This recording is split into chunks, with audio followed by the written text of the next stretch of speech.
is Peter. I'm the maker of the PitchGrid. Today I wanted to talk about this quote by composer György Ligeti, who I really very much admire. Quote, I constantly search for a tonality which is not the modulatory functional tonality. Functional tonality needs the well-tempered piano, at least since Bach. So, what Ligeti seems to suggest here is that if you want to transcend Western tonality, you need to give up modality and its functional characteristics. At least that's what he seems to believe. So there is a deep insight here, and that is that Western tonal system pretty much goes hand in hand with the piano keyboard layout and the way we tune it. So it serves as a foundation for most of the music we hear today. And also what is true is that the functional tonality is its unique feature among all cultures, all other historical tuning systems. So it's pretty unique. But apparently Ligeti came to believe that the functional tonality cannot exist outside of Western tonality. And this of course is not true. So I have seen a video recently that I think is a great proof that functional tonality can exist outside of the Western tonal system. So here's there was this composer, Easley Blackwood, and he composed the 12 microtonal etudes, originally made for electronic instruments. And Matthew Sheeran, this is the brother of Ed Sheeran, Matthew Sheeran decided to create an interpretation of the 12 microtonal etudes with real musicians. And you can find it on YouTube. So let's have a listen.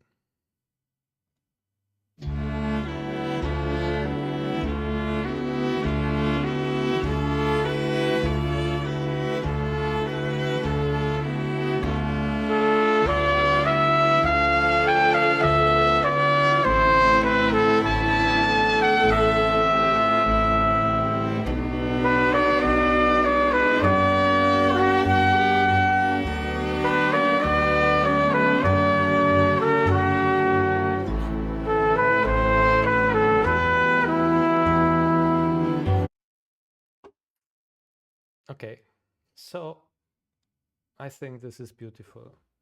I think this has an otherworldly sound and it's simply beautiful. And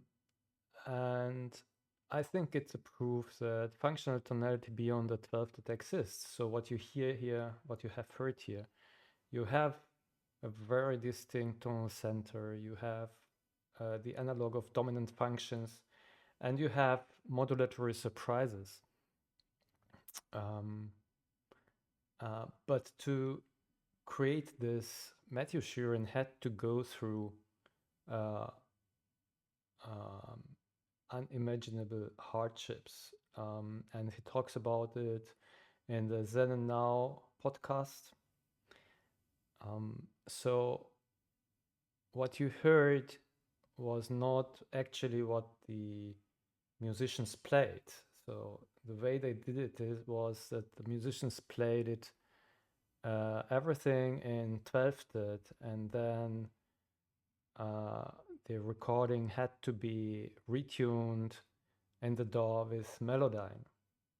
So what this means is that the musicians here did not hear what they supposed to be playing or supposed to be hearing while they were playing. And this is a rather sad fact. It makes the whole project somewhat artificial. Um, and I think that this needs a solution because there is so much potential and beauty outside of the 12th that we have not accessed. So this is what the PitchGrid idea is about. And I think that I have already quite workable solution which can reduce much of the hardships. And I'd like to show you what I've been cooking up in the recent months. So one thing we are going to need is a control surface. That is, of course, it must be an electronic instrument, so we can retune nicely. So this is a Linnstrument created by Roger Linn. And the concept of the device is explained pretty quickly.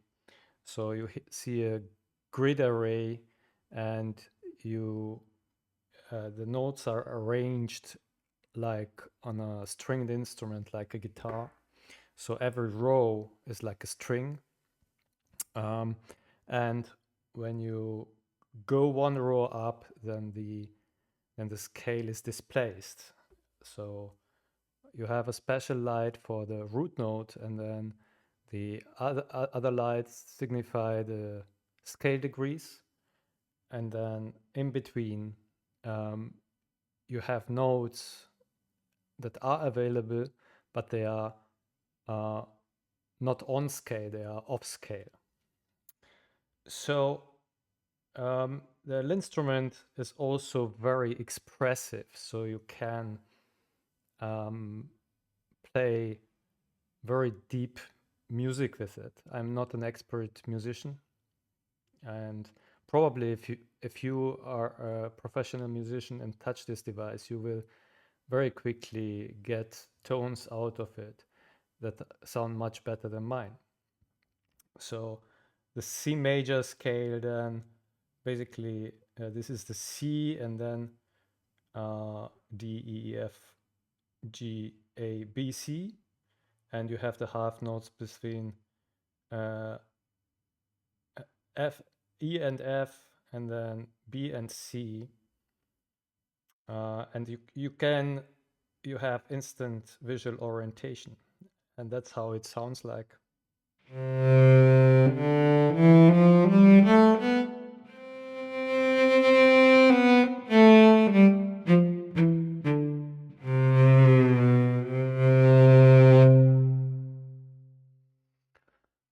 Okay, so the next thing that we want to use is the PitchGrid plugin that I was working on.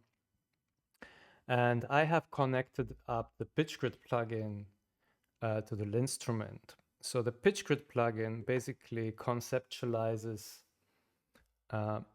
scales on a two-dimensional lattice. And basically it allows you to use any scale that has two different interval sizes, just like the Western scale, which has two large steps in one direction, then one small step in the other direction, three large steps and one small, and this makes up the C major scale. So you have 5 large intervals, large step sizes, and 2 small step sizes per octave, and then the pattern repeats. But the plugin allows you to have any scale that has 2 different step sizes, and of these only the Western scale is only one. So by using this tuning parameter, you can enter regions for scales that are non-Western, and you also can have scales that have a smaller number of steps per octave, larger number of steps, and you have a whole universe of different scales. And the plugin shows you the frequency of each scale degree in your scale on this ruler area, pitch ruler area, where you have these pitch ruler marks that have the frequency ratio on them. So when you find settings that hit your nice intervals, these are the nice intervals, then you can play them and have the nice intervals. And what you also have seen is, as I change the setting here, the Linnstrument lights also change. So what we have here is, again, a root note. And if I play it, you have this, and then I can play the scale.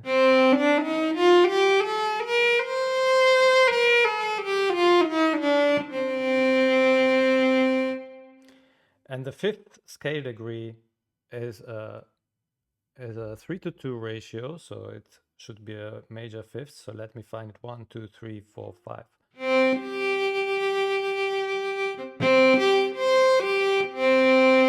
Sure enough. And now Matthew Sheeran mentions some scales in the video, and I have them here as presets. One of them is Oregon 7. So Oregon 7 has 4 large steps and 3 small. And that's how it sounds.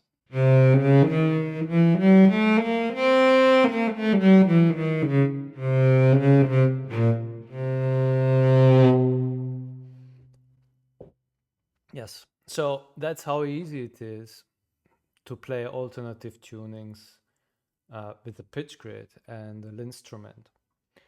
What is also noteworthy is that you have pitch bend here. So basically you can go from this note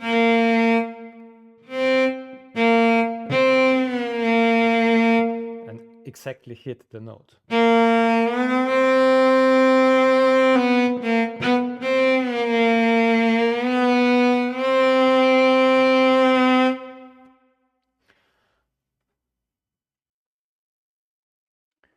So I think an app like this makes it easy to discover new scales and also to discover scale relationships and to systematically build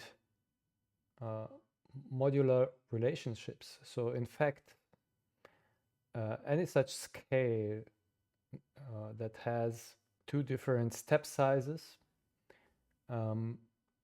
also has implied modes that are indicated also by the notation system that that is used here. So basically the grid not only implies a notation system, but modular relationships in your scales. So if I move the lattice up and down, you see how the 3rd degree is replaced by a sharp version of the 3rd degree, just like in Western tonality. It's quite generic. So you have changes of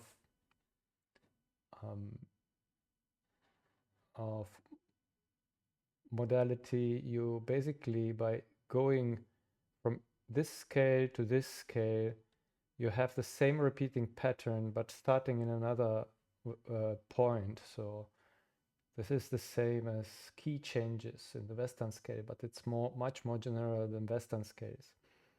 And you, of course, then have other nice sounding chords that are not necessarily composed of stacks of thirds,